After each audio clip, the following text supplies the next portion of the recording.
these days, John, right? That's for sure. All right, Ari, thank you so much for joining us. Appreciate it. Thank you, guys. Yeah, have a great day. Thanks. All right, let's get some political perspective from opposite sides of the aisle. Isaac Wright is a former executive director of Correct the Record Super PAC. Lisa Booth is a Fox News contributor and president of High Noon Strategies. So the strategy here, bringing in Anthony Scaramucci, Lisa, to be the communications director at the White House.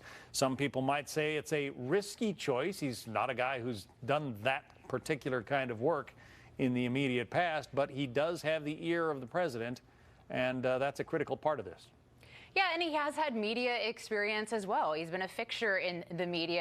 And look, I think President Trump is not a traditional candidate. So he's bringing in someone who is not a traditional communications director. He has tried 2 communications directors now to have that role with, traditional, whether it was Mike Dupke or Sean Spicer held that role for a period of time as well. And it hasn't worked for him. And we've seen 6 months of probably the worst headlines maybe any administration has seen. So I think he's looking for someone who he deems sort of a street fighter and a brawler, just like him. Anthony Scaramucci fits that role. We saw the way that he handled the CNN story, threatening the lawsuit, getting those 3 CNN staffers basically to resign. So I think he's going to have a different approach in handling the White House. And that's not to speak ill of Sean Spicer. He is a phenomenal communicator. He's really good at his job. And I think he would have been a perfect press secretary for someone like Jeb Bush. But this is not a Jeb Bush White House. This is a Donald Trump White House. And it looks a heck of a lot different than it would, obviously, if Jeb Bush was president. So for Democrats, you've got an incoming communications director, Isaac, who is combative, not afraid to throw punches, and not afraid to take people to the mat if he deems it necessary. It'll be interesting to see. I think Sean Spicer has been a loyal soldier for the president. He's taken dings to his own credibility, marching out with things about whether it was the crowd size or whether or not the travel ban was a travel ban. He's been a loyal soldier for 6 months with the president and has not been there long enough yet to even see the president sign a single legislative victory into law, to see anything progress under Trump's agenda. So he's going to be on the way out, and we'll see how the new communications director bills his office. Well, but part of that has to do with Democratic opposition to the president's agenda. That's part of what's going on here. I don't think in either of those cases with Sean. I think it was President Trump who disagreed on Twitter with Sean Spicer about whether or not the travel ban was a travel ban.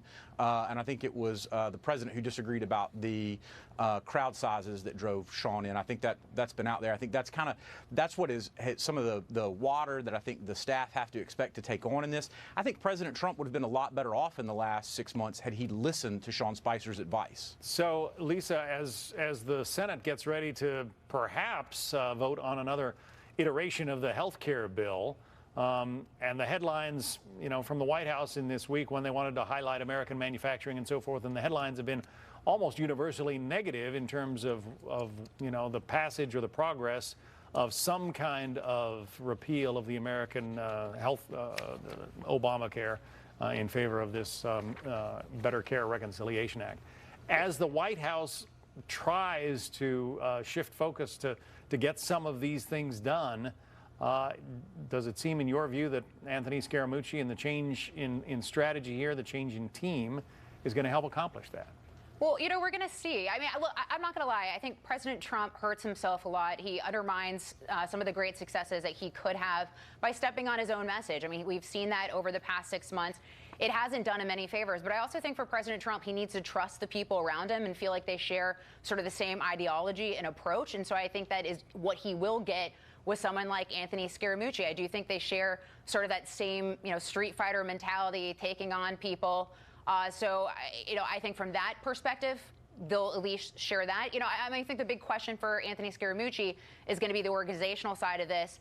Can he, lay out the messaging, what the messaging is going to look like for the next months? But President Trump also has people like Kellyanne Conway who have done that throughout their career, working on poll testing messaging, working on, putting together speeches and dealing with the communications aspect. So he does have some of those people around him. But Anthony Scaramucci could also help him when they look for tax reform and helping message that. So, we're going to see, John. I don't know the answer to that quite yet. And no matter which side of the political aisle you're on, Isaac, messaging is everything. I mean, part of having a successful presidency is reminding people of what you've accomplished.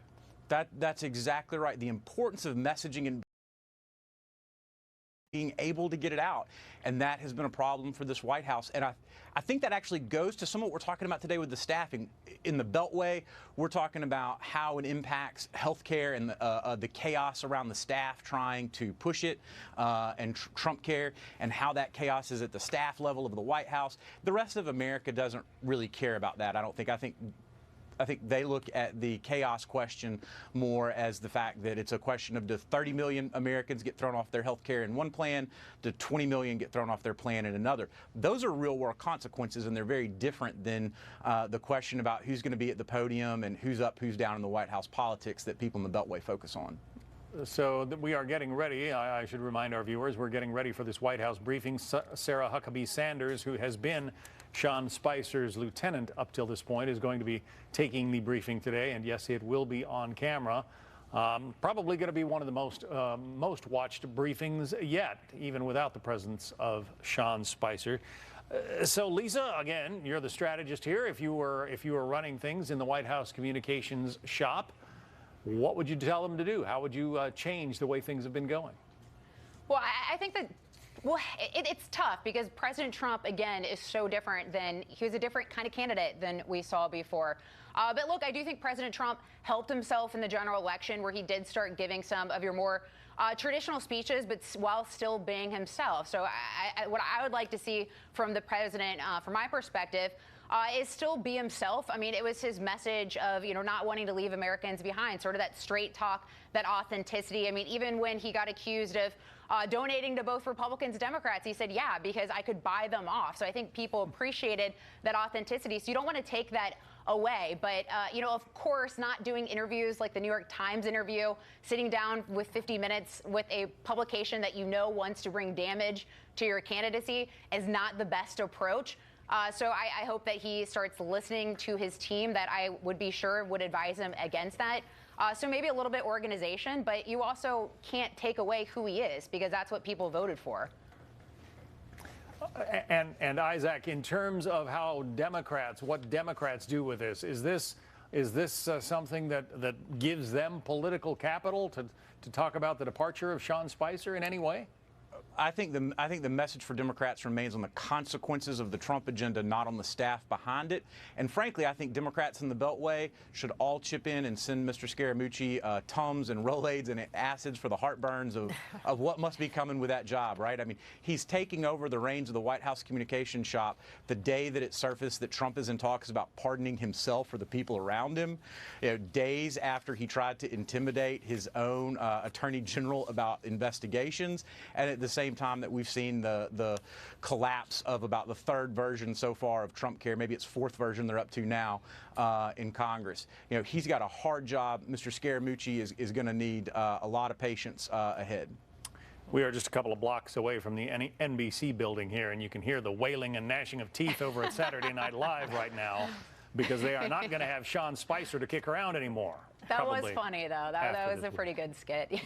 I think Sean should make his own appearance on the show. I think that would be priceless. Maybe they'll ask him. He could be a funny guy, though. So he does have a good sense of humor. All right, yeah. Lisa Booth, Isaac Wright, thanks very much. Thanks, John. Thank you very much. So we await that briefing. I was going to say, perhaps Melissa McCarthy could switch it up, and she can now be Anthony Scaramucci. Well, it's an idea. That'd be a stretch, but we'll see.